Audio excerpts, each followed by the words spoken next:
सो काफी ढेर सारे क्वेश्चंस और मिक्स्ड क्वेश्चंस की, जिससे पता चल जाए कि कितना हमने सीखा है। ठीक है, उसी सीक्वेंस में जो पहला क्वेश्चन है, ठीक है। सो अब यहां पर हम लोग वेरिएशंस देखेंगे। किस चीज में वेरिएशंस भाई? Equation of straight line, equation of straight line के इक्वेशंस में वेरिएशंस देखेंगे। ठीक है, आपको गेस करना है कि वो कहां से क्वेश्चन पूछा गया है, कौन सा फॉर्मूला लग रहा है ना। ठीक है, सो उसी कंटिन्यूएशन में फर्स्ट वाला जो क्वेश्चन है वो क्वेश्चन है vertices of a triangle are of a triangle, triangle are, हाँ, एक वर्टेक्स है 10,4, दूसरा वर्टेक्स है -4,9 और तीसरा वर्टेक्स है -2, -1, -2, ठीक है। Okay, find altitude, find altitude, altitude through a, through a. ठीक है, ओके फाइन। थोड़ा इजी क्वेश्चन है, थोड़ा इजी क्वेश्चन है। केस क्या है भाई? केस स्टडी है क्या? यहाँ पर स्केच बनाना पड़ेगा। स्केच बना लेते हैं पहले, स्केच बना लेते हैं। सॉल्यूशन वाला पार्ट, कोई थोड़ी सी रोशनी डालेगा इसमें? सर वो नॉर्मल फॉर्म का क्वेश्चन है क्या? नहीं।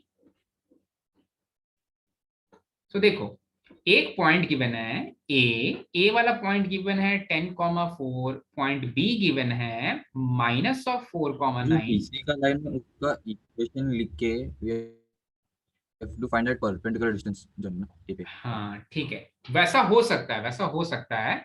अब देखो, जब आप थोड़ा सा गड़बड़ है इसमें अतर, यहां पर बात हो रही है ऑल्टीट्यूड की। ठीक है, तो ऑल्टीट्यूड इधर से इधर मैंने जब ड्रॉ किया तो आपको पता है कि ऑल्टीट्यूड क्या होता है। इस वर्टेक्स से परपेंडिकुलर लाइन मैंने ड्रॉ की होगी, परपेंडिकुलर लाइन मैंने ड्रॉ की होगी। ये मेरा परपेंडिकुलर है, ये मेरा परपेंडिकुलर है।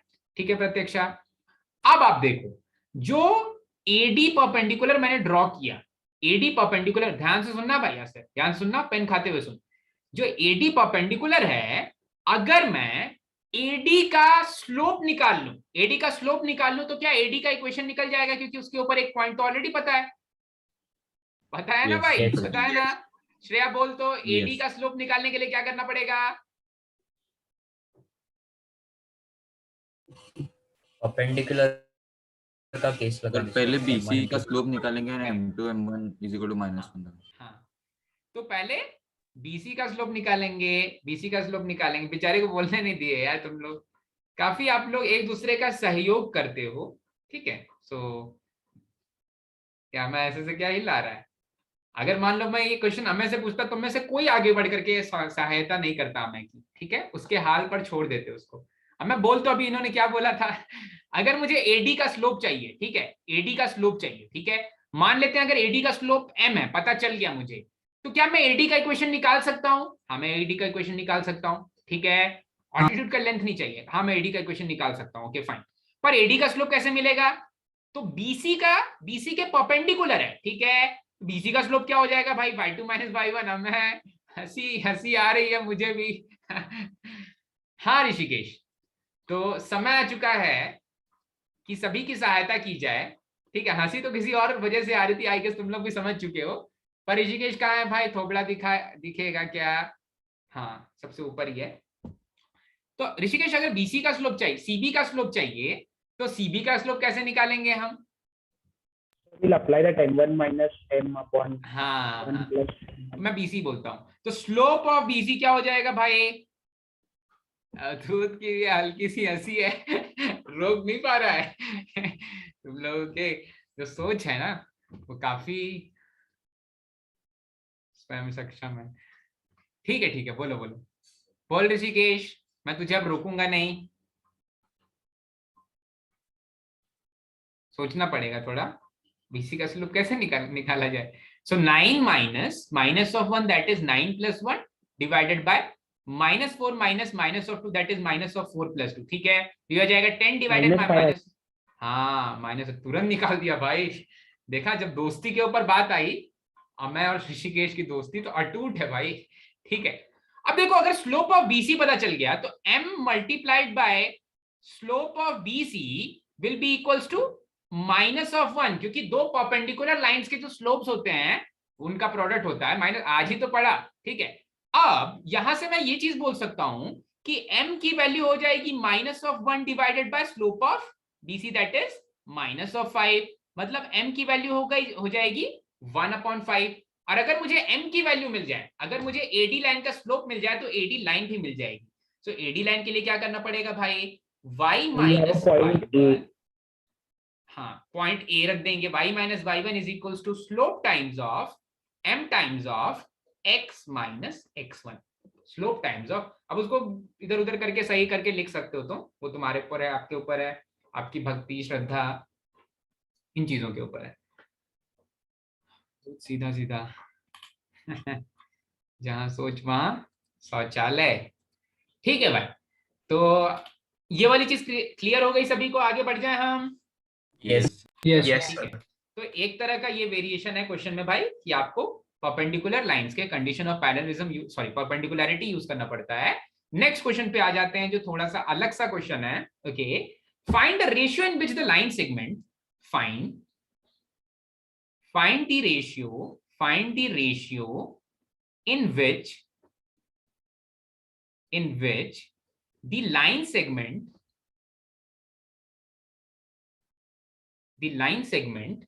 joining points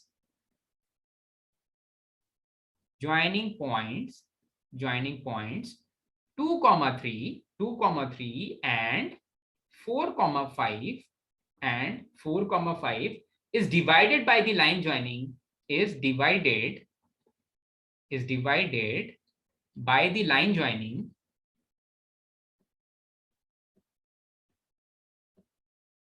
by the line joining 6, 8 and -3, -2। हाँ ओके, तो फिर से दो ऐसे चैप्टर्स हैं कोऑर्डिनेट ज्योमेट्री के जहां पर आपको स्केच बनाना पड़ेगा ही, that are straight lines and circles. तो फिर से एक बार स्केच बनाते हैं। 2 पॉइंट्स गिवन है, 2 पॉइंट्स कुछ ऐसे गिवन है 2, 3 और एक पॉइंट है 4, 5, ठीक है। इन पॉइंट्स को ज्वाइन करने वाली कोई तो लाइन है ऐसी, ओके। और 2 पॉइंट्स हैं भाई संसार में 2 और पॉइंट्स हैं, एक है 6, 8 और दूसरा पॉइंट है -3, -2, ठीक है। तो इन दोनों को ऐसे ज्वाइन किया, होली वोली नहीं बना रहे हैं भाई, ऐसा ग्रीन और रेड, हाँ 6, 8 इन दोनों को ऐसे ज्वाइन कर दिया। अब देखो कौन सी लाइन डिवाइड हो रही है, फाइंड द रेशियो, राशन लिखा है भाई, ये रेशियो है। हमें कोई डाउट है तो पूछ लेना श्रेयस से। हाँ भाई, find the ratio in which the line segment joining these 2 points is divided by the line joining this point and this point, ठीक है।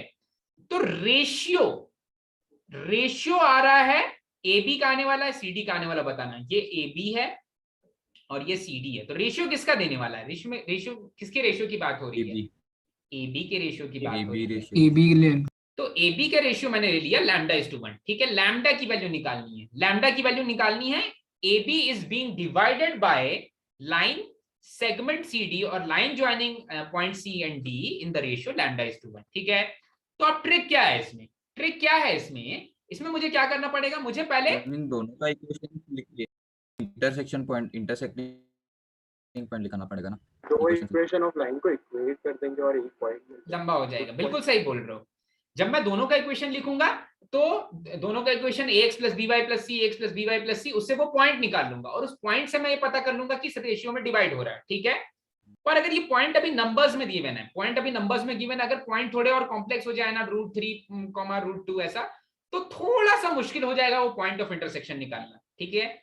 उसलिए हम क्या करते हैं कि हम CD का इक्वेशन निकालते हैं और CD के ऊपर ये पॉइंट लाई करा देते हैं। कैसे, देखो ये वाला जो पॉइंट P है जो अभी CD के ऊपर लाई करने वाला है, उसके कोऑर्डिनेट्स क्या हो जाएंगे भाई, एक चीज एलिमिनेट कर पा रहे हैं, ठीक है। उसके कोऑर्डिनेट्स हो जाएंगे, बोलो भाई, पॉइंट P के कोऑर्डिनेट्स हो जाएंगे 4 λ + 2 λ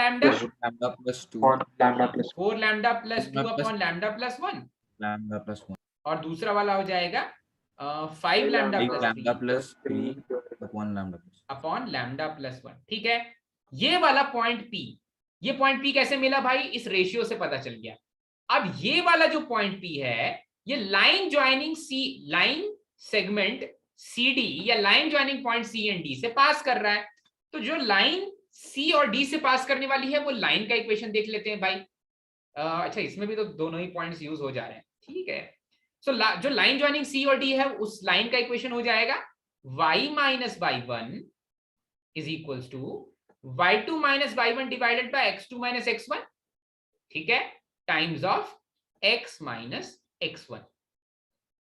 ठीक है, ऐसा कुछ। तो ये हो जाएगा 9y, 9 times of y minus 72 is 10 times of x minus 48। ठीक है, ये कौन से लाइन का इक्वेशन लिख लिया जो C और D को ज्वाइन कर रही है। अब क्योंकि ये लाइन ये पॉइंट इस लाइन पे ही लाई करता है, इसलिए ये पॉइंट इस लाइन को सेटिस्फाई करेगा। और जब आप ये वाला पॉइंट इस लाइन पर रख दोगे तो लैम्डा की वैल्यू मिल जाएगी। नहीं चमका? हाँ, एक ही इक्वेशन सॉल्व करना पड़ेगा, एक ही इक्वेशन सॉल्व करना पड़ेगा, एक ही बार में आंसर आ जाएगा। वहां पर दो इक्वेशन सॉल्व करने पड़ते, पहले दोनों लाइंस का इक्वेशन से पॉइंट ऑफ इंटरसेक्शन निकालना पड़ता और उस पॉइंट ऑफ इंटरसेक्शन से लैम्डा निकालना पड़ता। तो जल्दी से यहाँ पर रख दो भाई, ये वाला पॉइंट रख देंगे तो आ जाएगा 9 टाइम्स ऑफ, ये पॉइंट रख देते हैं 60 रहेगा ना, कहाँ पर? 10x माइनस 60, 9 6 जा 10x माइनस 54 लिखना है। 10x माइनस 60 नहीं, 10 नहीं, अच्छा हाँ 9 तो इधर गया, 10x माइनस 60 आ जा रहा है। 48 क्यों लिखा था? इनफैक्ट उसको एक बार थोड़ा सा सॉल्व करके लास्ट तक लिख ही देते हैं। तो यहां पर आया 60, तो ये इफेक्टिवली वैल्यू दे देगा 10x minus y is minus of 12। ठीक है, ये वाली चीज को, ये वाली चीज में ये वाला पॉइंट रख देते हैं, ये वाली चीज में ये वाला पॉइंट रख देते हैं 10x minus 9y। 10x minus 9y। अरे यार 10x माइनस 9y, y9। ठीक है, अब ये वाली चीज में ये वाला पॉइंट जब सब्स्टिट्यूट करेंगे तो आ जाएगा 10 times of x, that is 4 lambda plus 2 upon lambda plus 1 minus 9 times of y minus 9 times of 5 lambda plus 3 upon lambda plus 1 is minus of 12। यहां से लैम्डा की वैल्यू निकाल लेंगे भाई। ठीक है, सो 40 lambda plus 20 minus 45 lambda minus 27 is minus 12 lambda minus 12। ठीक है, लैम्डा की वैल्यू निकाल लेते हैं, तो यहां से आ जाएगा minus 5 plus 12 that is 7 lambda, और माइनस 5 प्लस 12 और इधर आ जाएगा इज इक्वल्स टू, यहां से आएगा माइनस ऑफ 7 इधर आएगा प्लस 7 माइनस ऑफ 5। एक बार फिर से रीचेक कर लेते हैं। So minus 5 plus 12 by lambda gives 7 lambda. ठीक है, लैम्डा की वैल्यू आ जाएगी माइनस ऑफ 5 अपॉन 7, लैम्डा की वैल्यू आ जाएगी माइनस ऑफ 5 अपॉन 7। तो एक्चुअली एक्सटर्नल डिवीजन हो रहा है, पता नहीं मैंने क्या मैंने पॉइंट सही लिखे हैं ना, 2 3 4 5 6 8 माइनस 3 माइनस 2, 2 3 4 5 6 8 माइनस 2। ठीक है, और 6 8 माइनस 3 माइनस 2, सो यहाँ से एक इक्वेशन लिख दिया, 8 प्लस 2 6 प्लस 3 9, क्रॉस मल्टीप्लाई किया 72 10 60 इधर गया 7 माइनस 9 60 माइनस 12। ठीक है, इसमें सब्स्टिट्यूट कर दिया। सब्स्टिट्यूट क्या किया, 4 लैम्डा प्लस 2, ठीक है, lambda plus 1 5 lambda plus 3 lambda plus 1, ये सब्स्टिट्यूट कर दिया। सो 40 20 45 27, लैम्डा प्लस 1 इधर ले गए, माइनस 12 माइनस लैम्डा, सो 20 माइनस 27 गिव्स माइनस 7, उधर गया माइनस ऑफ 5, और इधर आया तो ये प्लस 12, 40 प्लस 12 इज 52 माइनस, ठीक है 7, लैम्डा इज माइनस ऑफ 5/7। तो ये जो वैल्यू मिल रही है इसका मतलब एक्सटर्नल डिवीजन हो रहा है, पर हमें उससे कोई मतलब नहीं भाई।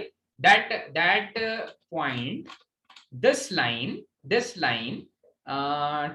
this line is being divided, तो line segment ABE is being divided by line segment CD externally in the ratio 5:7, ऐसा लिख लेना भाई। ठीक है, बढ़ जाते हैं आगे, क्लियर हुआ भाई? एक इक्वेशन सॉल्व करना पड़ा, थोड़ा कॉम्प्लेक्स बन गया था। Okay fine, next question, time है ना? हाँ, एक और क्वेश्चन आराम से कर सकते हैं, हम आराम से कर सकते हैं। Find the equation of straight line which passes through, find the equation of straight line which passes through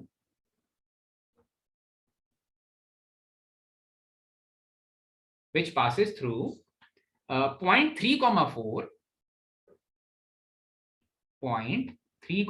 which passes through point 3, 4 and has intercept on axes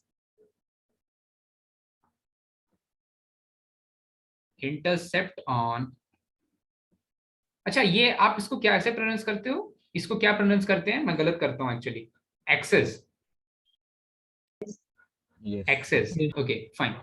so has intercept on axes, और x का plural क्या होता है? Plural क्या होता है? ए x ई वाले जो काटते हैं जिससे लकड़ी, सेम ही होता है क्या?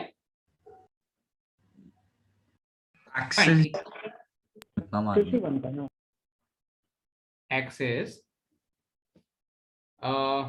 इंटरसेप्ट ऑन एक्सेस, ठीक है। First one is equal in magnitude but opposite in sign. Equal in magnitude but opposite in sign, ठीक है। And second one is such that their sum is 14.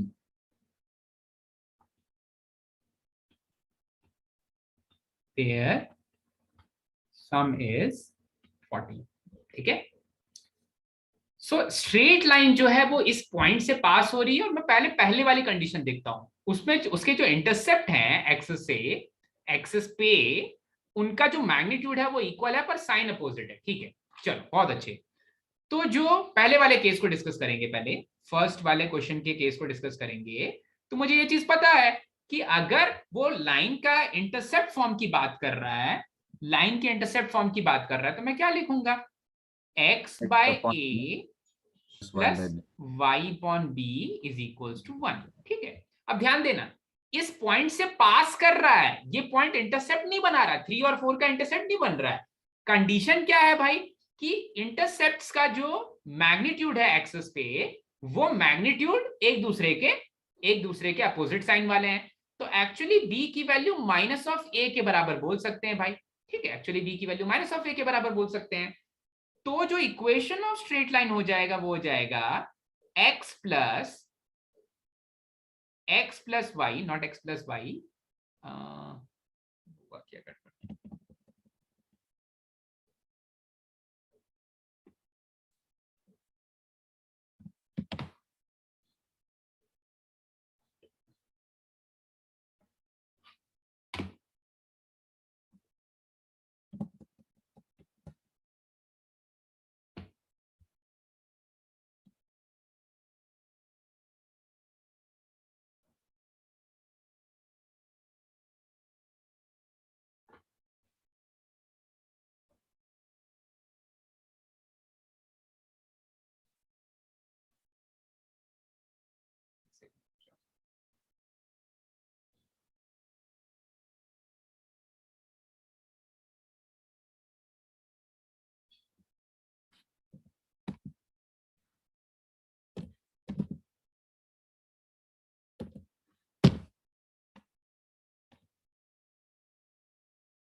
हाँ भाई।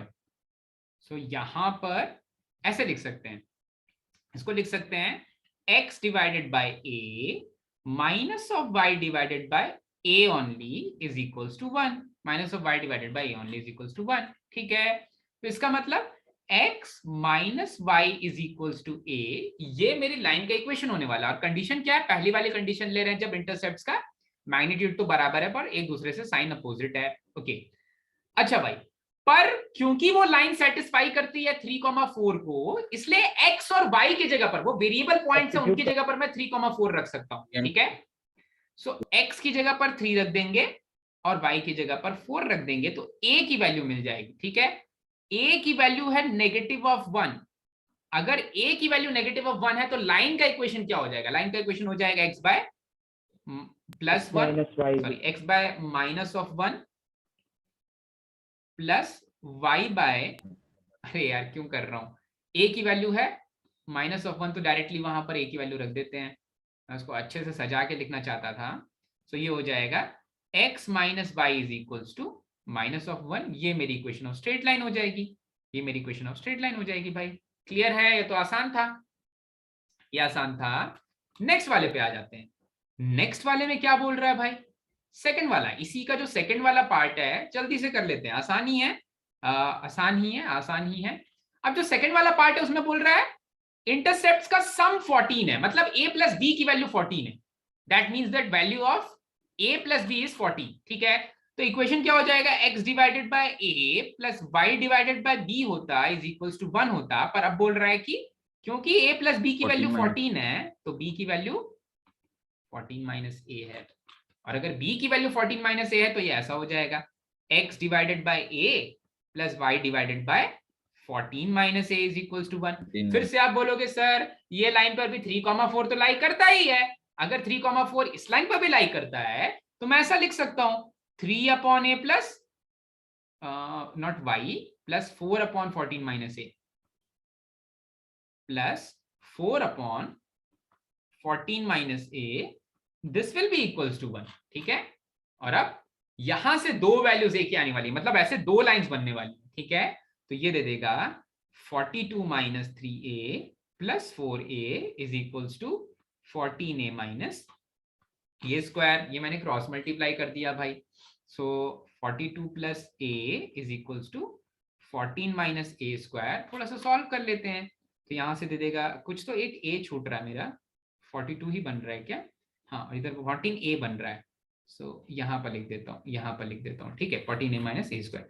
तो ये दे देगा मुझे a square minus 13a plus 42 7 आते हैं इज इक्वल्स टू 0, ठीक है। 7 6 13, हाँ। So a is equals to, a is इधर 6 और a इज 7। अगर a 6 है तो b है 8, अगर a 7 है तो b है 7, ठीक है। तो ये respective values of a and b आ जाएंगे, तो इक्वेशन ऑफ स्ट्रेट लाइन भी समझ जाओ भाई। इक्वेशन ऑफ स्ट्रेट लाइन पहले वाले केस में आएगा x by a plus y by b is equals to 1, और दूसरे वाले केस में आएगा x by a plus y by b is equals to 1, ठीक है। ये दोनों इक्वेशंस ऑफ स्ट्रेट लाइंस आ जाएंगे भाई।